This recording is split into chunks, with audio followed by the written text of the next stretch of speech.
you almost don't notice when an architecture is working really well because there's no problems. Hey everyone. In this episode, we're talking about brand architecture with Felicia Rosenzweig. Finally, a deep dive into what brand architecture actually looks like, what the outcomes can be, and what to pay attention to. So buckle up and let's talk branding. I'm an independent strategy consultant. I've been doing brand and marketing consulting for a very long time, probably about 20 plus years at this point. And currently, as I said, I'm independent. I worked at Profit for about about 14 years, both in New York and London. And I'm based in London now. And I'm currently working with Creative Business Company for the last sort of year and a half or so as well, kind of working with them on their clients. So. Amazing. Well, Profit, that's where David Acker was also, right? Yeah, he's the vice chairman. He's been affiliated with Profit since the early 2000s or so. So yeah, so a lot of my thinking about what we're going to talk about today is really informed by his initial work on brand portfolio strategy and brand architecture. So I haven't done a lot of work very closely with him, but I know him reasonably well and have consulted him many times with really challenging kind of brand strategy topics and issues. And he's pretty much a genius on this topic. So. Yeah, amazing that you have got to be so close to well, what's we could consider to be somewhat of a legend in this space, of course. Definitely. Maybe like, of course, David Acker talks a lot about brand architecture. Could you quickly like elaborate on how important is architecture for brands, and maybe after that, like, what are some common misconceptions about it? Sure. So, I think of brand architecture is really a key part of brand strategy, and I think it's the part of brand strategy that people kind of they nod their heads at the topic, but they don't really necessarily know that much about it. They kind of usually start with, oh yeah, I've heard of house of brands or branded house or a hybrid, and that's kind of about as much as people know. I think when I started to do brand architecture work back in I guess 2006. And at that point, what was critical in sort of thinking about that was kind of almost its relationship to what we call brand portfolio strategy, and that's something that David Acker had I believe coined as sort of a discipline, and that really kind of gets into really what brands do you need to do what you need to do, and brand architecture is really in some ways the mechanism that kind of comes along with that. It's a strategy in itself, certainly, and it really gets into what are the roles and the relationships of all the brands and sort of parts of your portfolio. And it's very much a discipline in a lot of ways, both in terms of like discipline as a noun, and from the standpoint that it's a practice and a way of thinking, but it also requires a lot of discipline to do it well. I think when it comes to like the misconceptions about it, as I said, I think it's something that when you do a lot of it, you kind of build up a certain amount of like muscle memory when it comes to sort of how to think about it and how to kind of navigate amongst the challenges. But I think where it really often gets complicated is when people start to kind of be driven by their organizational design or their system, or they try and make them do the same things, and that really brand architecture at its best is really led from the outside, not led from the inside. So you certainly want to have like the internal alignment when it comes to how you execute it, and it gets hard if your brand architecture is really like at odds with your org design, but that's something you kind of have to solve for as opposed to letting the org lead the architecture. I think the second misconception is maybe that it's really your product portfolio or your product architecture. And so I think when people start to use brand architecture to kind of get really sort of down into the weeds of their product architecture, they can get kind of caught up and confused of like, oh, we have all these SKUs, we have all these different models. How do I brand them? How do I name them? And your architecture can kind of set that, but it shouldn't be kind of thought about as one and the same with your product architecture. As we've gotten more into sort of so much of a web-driven age, and websites are really like that key touch point in terms of how companies kind of make themselves known to others. Architecture and web architecture or information architecture often get kind of confused, and people start to say, well, if my brand architecture like looks like this, like I have to excuse me, I have to replicate that in my web architecture. And that's, you want to have like separate strategies. And again, all these things you kind of want to fit together, but they shouldn't be one and the same. And then just to continue boring you with this list is also with like visual identity and design system and like naming system. And again, these are things that should be led by your brand architecture and informed by it, but they're not the same thing. And I think maybe Hmm. the in terms of the biggest misconception of all is that like your brand architecture is about how your logos work together. Like it's got to be more than that. You need to be thinking much more strategically about what you're trying to do and how you're trying to communicate. Hmm. Yeah, I think that's a very important and also an interesting point, because often that's like the thing we're looking at is a diagram of some logos, and we're like, oh, that looks nice and it makes sense. But in reality, often the complexity behind this is, of course, a lot greater. Maybe like one of the things that I found interesting was I actually saw this case for Morningstar, which was work. I guess you've worked on it with Creative Business Company. Is that right? Yeah, yeah, I've been working with them on in Morningstar since the end of 2022. Yeah. So like I think it's a good example of like maybe describe a bit what the situation looked like when they came to you, and I think that could give us a good idea of like when is this brand architecture something that needs to be transformed, and how to start. Sure, and I think Morningstar is a great case, not just because it's something that I worked on, but because it's both timely, but I think it's the kind of challenge that I think a lot of companies face, certainly in B2B, but also in B2C. And I can talk separately. I've done a lot of work in consumer packaged goods in particular, and brand architecture there, and that also is really good from an illustrative perspective. But when it comes to Morningstar, it's sort of excuse me, been established in the U.S. For 25 years, I think, and was initially kind of founded as a kind of ratings and research company when it comes to some mutual funds. Right, so it's a financial services company, and they're very, very well known for doing what they initially did, and they have a very strong brand for doing that. And they also have a very strong, visual identity, logo and design system, which I think has really been a big part of them kind of maintaining, both awareness and kind of a lot of consistency in the market when it comes to people seeing and knowing their brand. But how their business has evolved in the last right, close to a decade or so, but certainly the last 5 years, is they really expanded a lot of what they do. But the primary challenge is that while their businesses are doing well in terms of that expansion, they did some of that organically, they did some of that through acquisition, is that the perceptions of what the Morningstar brand is and their frame of reference hadn't really kept pace with that. They were still more known as like a retail kind of oriented company, and retail from a financial services standpoint in the sense of not institutional and not so much like on the professional investor side. And so, the challenge was really like, how do you take this brand that is extremely well known and you don't want to give up or lose any of those attributes that have made it so successful, but really start to convey to the marketplace in a more effective way, that they do a lot more, and that we want people to understand that. But it's not just adding one more thing. The way their business has evolved over the years to serve professional investors is they do a lot in like data and analytics. And so that sounds like it's the same as fund ratings and research, but it's quite a lot bigger. It's much more technical and analytical, and they provide a lot of support there.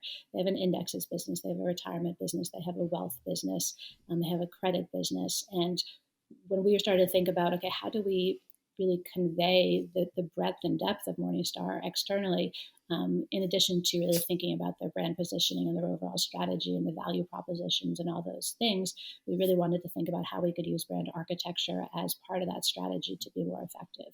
And the solution that we came to is it almost sounds like overly simplistic, but part of what you want to do with brand architecture is find the simplest solution. So what we really focused on doing was really keeping Morningstar as that strong master brand, really the kind of the guiding force in the portfolio. And then we introduced a set of family brands really to correspond with those different businesses. And those are intended both to serve as very obvious signals to the marketplace that we're in this business, but also to give some structure and orientation to the different kinds of work that they do, a lot of which is to different kinds of users and buyers and stakeholders. Hmm. Yeah, really interesting. probably when looking at this case, and I'll put the link in the show notes for people, like it looks like, and I know these are like theoretical frameworks, it looks like Morningstar became more of like a branded house. Is that correct? Or Yeah, it's definitely a branded house. yeah. Really strong master brand. Everything, and I should have mentioned this. Sorry, is that all the family brands are basically a construct that locks up the Morningstar name and the logo with the family brand. So it's Morningstar Retirement, Morningstar Wealth, Morningstar Indexes, and we made that decision to really keep Morningstar sort of as part of that family brand name. You don't always have to do that by any means. Sometimes you want family Hmm. brands that are sort of adjacent to or even completely different from your master brand. In this case, we really wanted to build the brand equity flow between the family brands and the master brand. The intent of it was not to build indexes as a name; it was to build Morningstar indexes, and similarly with the other Hmm. businesses. So, brand equity flows is such a critical kind of concept within brand architecture. It's like you want to be in a branded house in particular, you want to be sort of designing your strategy and executing your strategy so that the maximum equity flows goes where you want it to. And for us, we wanted the equity flows to go to Morningstar. We wanted Morningstar to be able to Yeah. pick up those attributes of being in those different family brands, as opposed to building like and spending the money to build sort of things from scratch. Hmm. I really like that metaphor of like equity flow. I think it's an interesting way to look at it, not just like purely structurally, but like more linked to, I guess, what you could call positioning. Mm-hmm. And maybe if we can tap into that a little bit more, like what I always find interesting is if you look at these, let's say these situations, and I've done this work before for many brands where it's like, okay, it's chaos and the obvious solution is let's create Mm-hmm. order, but in reality very often the chaos is there for lots of historical and organizational reasons, and it's not so easy to just put on like a nice structure. And I'm wondering like what goes into making this type of decision, because it does have a lot of consequences beyond the logo system, as you mentioned. Absolutely, and I'll mention as well with Morningstar. One of the other parts of that challenge that was not the biggest thing that we were solving for, but certainly one was just that the brand portfolio had like grown enormously, and so there was just like Hmm. all sorts of things trying to do all sorts of things and fighting with each other. So it's just kind of this a big uh, particularly for a business kind of their size with the focus areas that they do have. It just didn't make a lot of sense, and people were going in lots of different directions. And that was really, I think, working against the brand itself, right? To sort of say like, if we want people to have like a consistent idea of what we do, we want things to make sense. We want to be able to really kind of focus on the priorities of the business and kind of growing those core attributes. And for Morningstar, around like being transparent, having a lot of integrity, having like a long term view. So when we're looking at the brand portfolio and saying, okay, what kind of architecture we need, what kind of positioning was going to kind of support this, all that had to kind of go into like just really being very adherent to what the master brand is and is trying to do.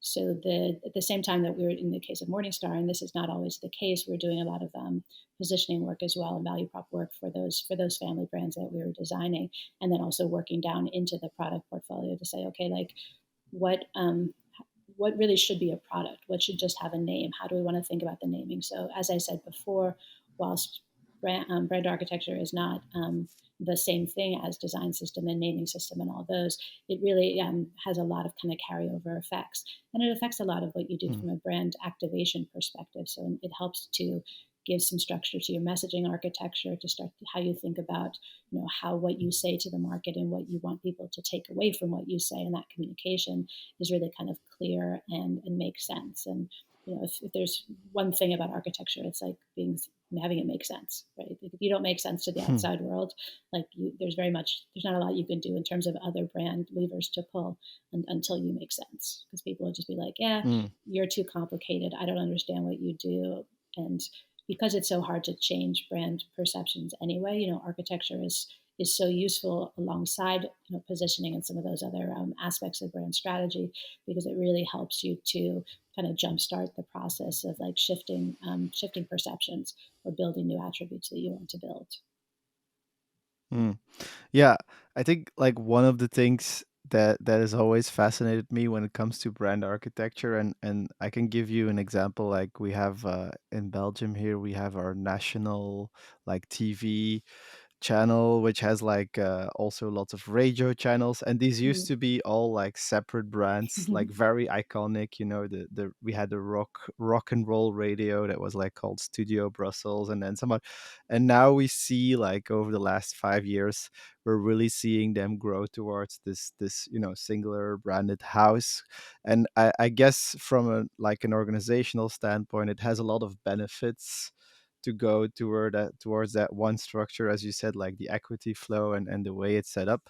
But on the other hand, there's so much like emotional connection to all of these like smaller brands, and that's often the case, I guess, with a house of brands where you have specific brands talking Mm. to specific people in a specific way.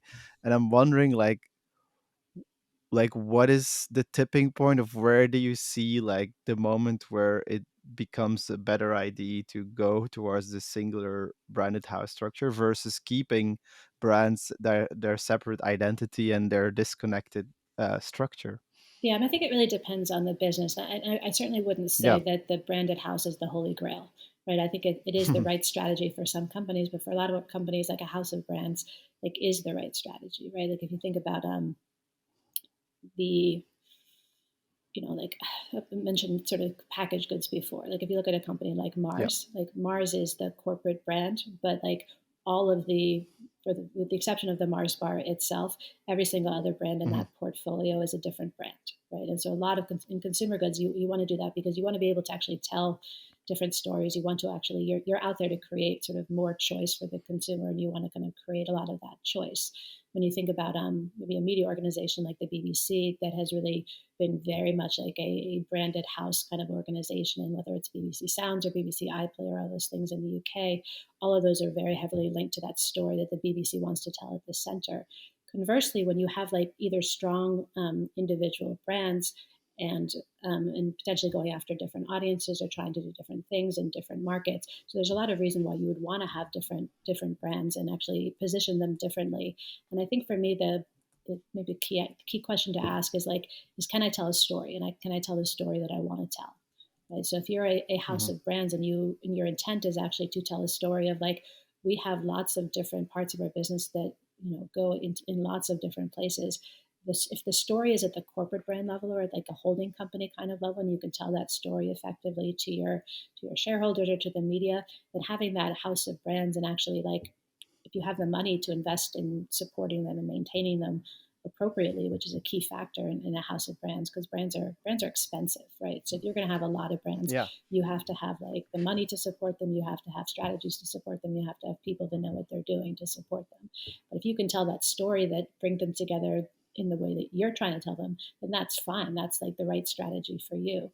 But where you see a lot of companies go wrong is that they have a lot of brands, but they don't spend to support them, and they don't have the to put any energy into actually like keeping them as brands. So then it just sort of becomes a little bit of a sort of a shallow kind of portfolio because you've got things that might be Hmm. recognizable, but they're recognizable only up to the point in time that somebody knew what they were. And if you've done something different, but you haven't told the market that, then it doesn't really matter that you've done something different because nobody knows.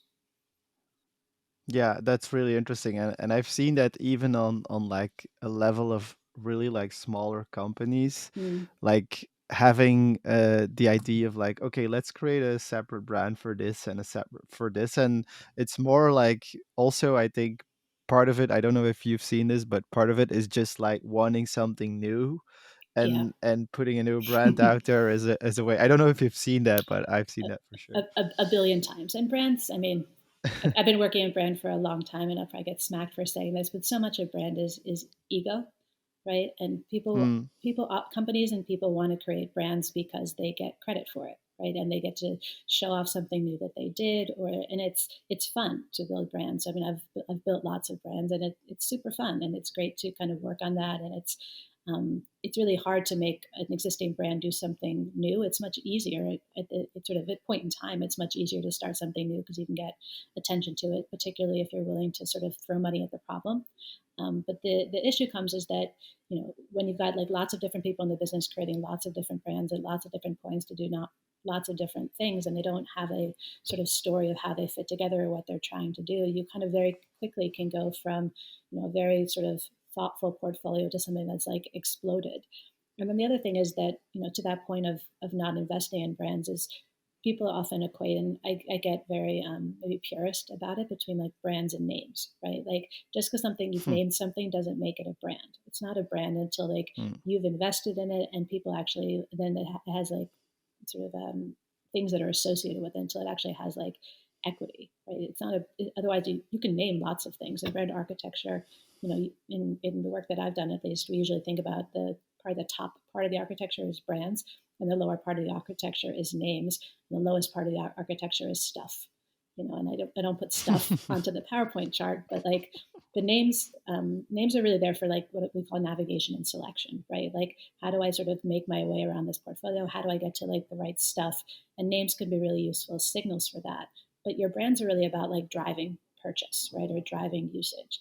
And if you don't intend for a brand to do that, then don't create a brand, because like if you just need a way to sort of help people get to your thing over here, like name it and do something with it, like whether on your website or or in product experience, to get people over there. But don't like sort of create a sort of false construct that it's a brand, because then you just right, send your people down a lot of rabbit holes. And then Hmm. if they don't have like the investment or the buy-in from the organization for it to be a brand, then things get very confused very quickly. Hmm. Yeah, I think like when it comes to implementing this brand architecture, and maybe even before that, just getting like a sign off on, okay, we're all aligned that this is the right way forward. There's like two big hurdles. One of them is getting stakeholders, like the main stakeholders, like on board, and then the other Mm. one is probably more like on the organizational level, getting it down to the floor where people actually have to do it. But maybe let's start with that first one. Like, how do you make sure that you get everybody that's like executive, a stakeholder, important to be on board for this kind of thing? Because I can imagine like it's a very complex exercise, and there's a lot of different opinions. Like, do you have any ideas on how to get stakeholders aligned on this type of exercise? Yeah, I mean, I think it's a really super important point in question, because it's kind of hard to do, right? We all sort of know that marketing sometimes has a big seat at the table, but more often marketing isn't necessarily like in the right seat at the table at the whether it be Hmm. ELT or a senior leadership team. So even sort of telling someone that, like, I want to do brand architecture work, people glaze over very quickly, and they're like, sure, you go ahead and do your little project, and involve this if you need to. And we really want people to think about, they don't have to use the words brand architecture. It sounds really kind of theoretical, and we don't have to sort of put it that way. But if you go to your executive team, if you're whether a CMO or a head of brand, or even someone within the marketing organization, you're like, we have this opportunity or we have this problem, and we need to start to solve it. And solving it starts to think about actually like our brand and all the parts of our brand portfolio and our business and how we're structured. We think that's really going to help to create more kind of clarity, create more simplicity. It's going to drive business. It's going to create like efficiency. So I think the way to sort of take it on with senior leadership is to like um, presumably they're going to agree with the problem you're identifying. If they don't agree that you have a problem, that's a different issue. But presuming that they recognize that there is some kind of problem, you going to them with a solution and saying the solution is not brand for brand's sake. It is to drive these things that are really kind of business objectives and commercial objectives. And there's usually some internal objectives there, but it rarely works if you just lead with the internal part of it. Like saying like, our people need some more structure. It doesn't usually move the needle for the leadership team. Hmm. Telling them that it's going to actually like drive customer understanding, drive business, enable cross sell and upsell. Those kinds of things they usually get people's attention at our leadership team, and you can start to have the right conversation with them. So whether it's a matter of getting them to sign off to the project, but you also want to ideally involve them in kind of the discovery process at the beginning of the work, because usually they will often have some ideas as well of like, from a business storytelling perspective, from a commercial objective perspective, they can help you either tweak your objectives or help you refine your strategy. And then once they're kind of involved a little bit at the beginning, you have kind of license to keep them involved a little bit more as you go along, and you have license to go back to them and say like, this is our recommendation, and ask them to sign off on that recommendation. So rather than having them sort of sign off on a project and kind of go back and then execute the project, make them a stakeholder for the work, make them not necessarily accountable for it, but make them kind of very involved, and give them a decision making role if you feel like it's appropriate to do Hmm. that. Yeah, that sounds great. And I guess like what's really important is indeed like clarifying what the problems are, and like really making that very tangible for them so they Yeah. can see the value in bringing that solution. Maybe one thing I think a lot of people listening are often like doing brand strategy work, and one of the key things in brand strategy is of course positioning. Mm. Like it's maybe a bit of an abstract question, but like, how do you see the relationship between these two big things that need to be solved for a brand?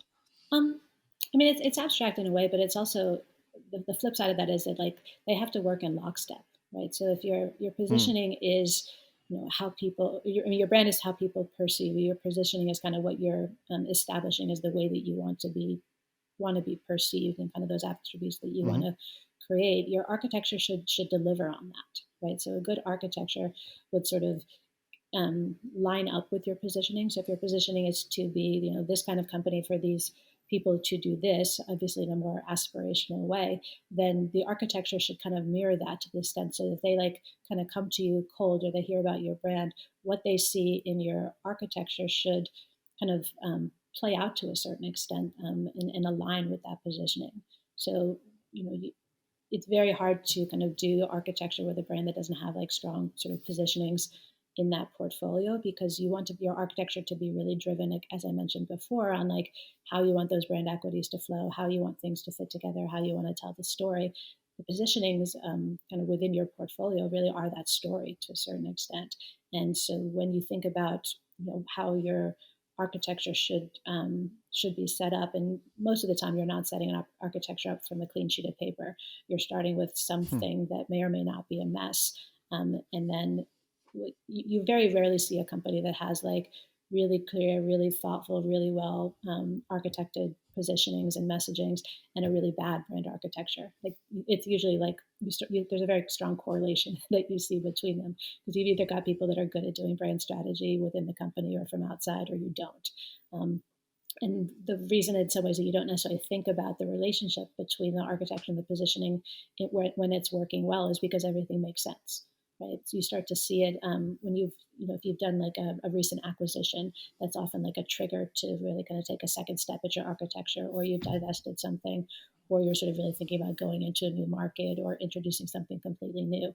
And the architecture then sort of maybe to solve an immediate opportunity or problem, but then the backside of the relationship to positioning is like, okay, we need to make sure that our positionings reflect now this new way of telling our story from an architecture perspective, and where do we need to either refine our positionings to be more inclusive and to get this equity flowing in the right way, and get the equities that we want in customers' minds. Yeah, love that. That makes a lot of sense. Um, Maybe like to go back to our hurdles. We talked a bit about the first hurdle is like, okay, let's get stakeholders on board. The second one is also really interesting, I think, is how to get the full company and of course all of its subsidiaries to actually take on this new architecture and embody it, because what you do see a lot in the field is like the actual historical way of how the company was built is still out there in the wild. People are still using names, still old Yeah. logos, picking up the phone, like that sort of stuff. Like I know this is of course, depending on the size of the company, something maybe that is so far downstream that it's not easy. But I don't know if you have any ideas of like how to at least start planting the seed so that it's implemented across this big company. Yeah, and it's much easier said than done. And I think you're absolutely right. It's like Hmm. it's very hard, especially when you make really big changes to an architecture. Like people are very resistant to change, both because it's change is hard, certainly, and then from a mindset perspective, they're attached to something. So if you've kind of rationalized the portfolio and gotten rid of some brands, but I think the most important thing is like brand architecture should not be like imposed on something that they should execute, that they're hearing about for the first time. Like if someone is important to the execution or the activation of your portfolio, they should be involved in the process very, very early, right? And obviously, you're not going to have, if you have a very big marketing organization, you're not going to be able to have all of those people involved, but you'd want to have as many different parts of the business represented in the work, kind of as stakeholders, similar to what I was saying about the executive teams, but from like a discovery perspective, but also to really understand to them, like, okay, what are the implications of various things? So when we're kind of doing brand architecture work, we usually sort of set it up in some scenarios and say, like, okay, we can do this, and it would kind of look like this. It would be led like this. This would be the brands that are driving. These are the brands they're endorsing. These are kind of what would sit at the various levels. What are the implications of that? And starting to involve other people in the organization that are going to need to work with that portfolio in those conversations about implications and what are the trade-offs and what does it mean? What does it actually look like to put into practice? Because a brand architecture kind of scenario can look really, really nice on a slide, right, or on a Figma board or a Miro board. But once you actually say, like, oh, like, what does this actually mean for us to do this? And like thinking about not just a single market, but what does this mean for other markets? What is the carry-on effects? Are we making life harder for people internally? So while I said we want to be customer led, you sort of also want to be like very much internally informed when it comes to activation implications, because if people can't execute it, or like either don't understand it or can't execute it, or it makes business harder, by all means do not pursue that strategy, and you should know that before you actually make any kind of recommendation. So it very much, I think, I mean, I'm a big adherent, I guess, to doing like scenario kind of work when it comes to architecture Yeah. and really play things out. It makes things take a bit longer, but it is a much higher likelihood that you will get to the right solution, and a solution that can actually be used if you've kind of played out the executional and business implications beforehand. Hmm. Yeah, that makes a lot of sense. Maybe like one more question about you've done a lot of these, so I'm guessing you've seen like the best outcomes and maybe also the worst outcomes. Like what is the best outcome of doing this exercise and rolling it out properly, and maybe also on the other side? Or you could start with the negative as well, of course, but Yeah, I mean, I think the best outcome is you have made everybody's life easier, outside the company and inside the company. And that sounds quite pat, Hmm. I know, but you've kind of reduced your portfolio down to just the brands that you actually need to do what you want to do. Like that's the objective of this kind of strategy, this kind of work. So you've streamlined, you've told a great story. People sort of understand it. People can kind of work with it internally, and then most importantly, kind of you hear back in your, whether it's your brand tracking surveys or your focus groups, or anytime you're talking to a customer as a salesperson, like, oh, you guys make a lot more sense now. If somebody says that, that's like great. Or like somebody kind of comes into the business and they can quickly go through your funnel because they're looking for something, and they can get to where they need to go kind of quickly and easily. And people ask them about the process of dealing with you, and process of kind of how quickly or efficiently was I able to do what I wanted to do.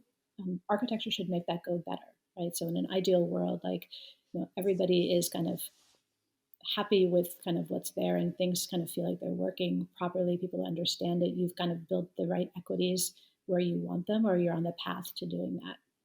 So it's in a way, it's a bit like, you almost don't notice when an architecture is working really well because there's no Hmm. problems, right? There's less of that sort of like shiny moment of like the excitement of launching a brand and kind of landing a positioning or getting like great response to creative or something like that.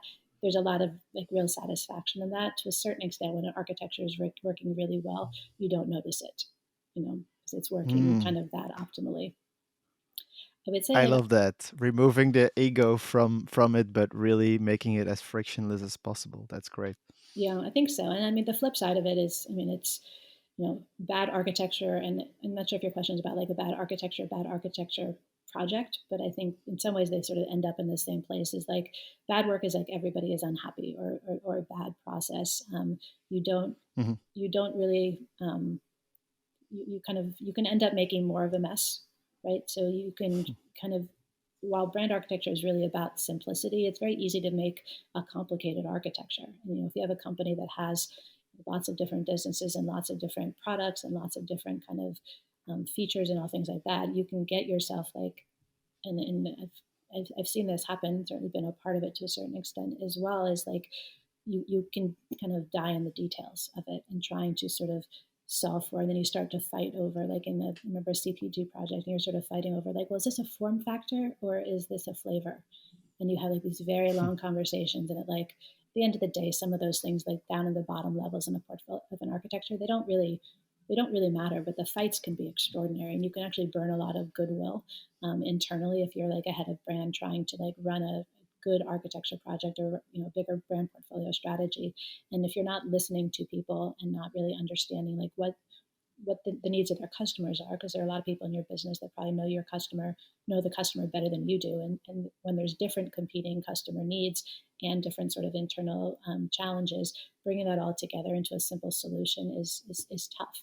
So you can end up with a lot of unhappy people. So the worst case is that you have a lot of unhappy people like outside your business and inside, when you've kind of created more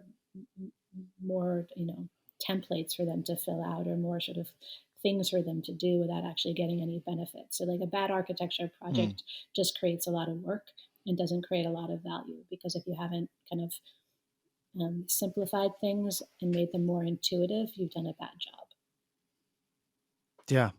Maybe one last question before we wrap it Mm-hmm. up. Like, if people listening want to learn more about this, maybe they're like a strategist or somebody in-house thinking about doing this exercise. Like, maybe there's a book, a piece of knowledge, a thing to go do that they can start learning a bit more about this.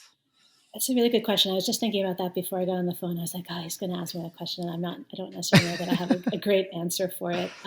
It's interesting. Like, I mean, obviously I mentioned David Ocker before. So, I mean, his books, like particularly like his book on brand portfolio strategy, is a classic and really good. I mean, thinking has evolved a lot since then. It's interesting as well. Like, there's not a lot of podcasts on this. I kind of, in preparation for this conversation, I sort of went to see like, okay, who else is talking about it? And there's like 2 or 3 podcasts over the last 3 years that I could find on Spotify, and so there's not that much out there. There are a lot of good articles, I think, on various sort of sites and sort of resources to kind of look at, and people are welcome to get in touch with me, and I can kind of steer them to more specific things. It's Whilst I've tried to kind of provide kind of an overview, and I've been bouncing back and forth a lot between B2B and B2C, like the work is a bit different, and some of the thinking is a bit different often between like packaged goods, and professional services, for example. Like that's different, the different kinds of architectures, different kinds of work. So I would say for people, when you're sort of looking for things, just kind of have in mind like what it is that you're looking at. Like a tech company architecture is often gotten to in a different sort of with some different strategic thinking than packaged goods, for example. It's not a great answer to your question, but I don't actually think there are a lot of great resources out there that I've seen. So I would sort of point you towards, Acker and other. There's a few other people Yeah. I think that have mentioned architecture. Kevin Keller has talked about architecture, I think, in some of his work. So it's kind of more like the old school classic marketers. Like I feel like people don't talk about it that much right now, but it's still done a lot. Hmm. And that's why you're here, Felicia. I mean, thank you so much. I think you brought already so much clarity. So the last answer, I think, start with David Acker, but already listening to this podcast will give people a lot more clarity. So thanks for bringing brand architecture out of the mist and My making it as pleasure. sharp as you did. Great. Thanks so much for the opportunity. Great to talk to you. Alright, that was it for this episode. As always, if you want to stay up to date on the latest episodes, check out the show notes and find out more interesting stuff about brand strategy and brand building. Visit letstalkbranding.substack.com. That's letstalkbranding.substack.com.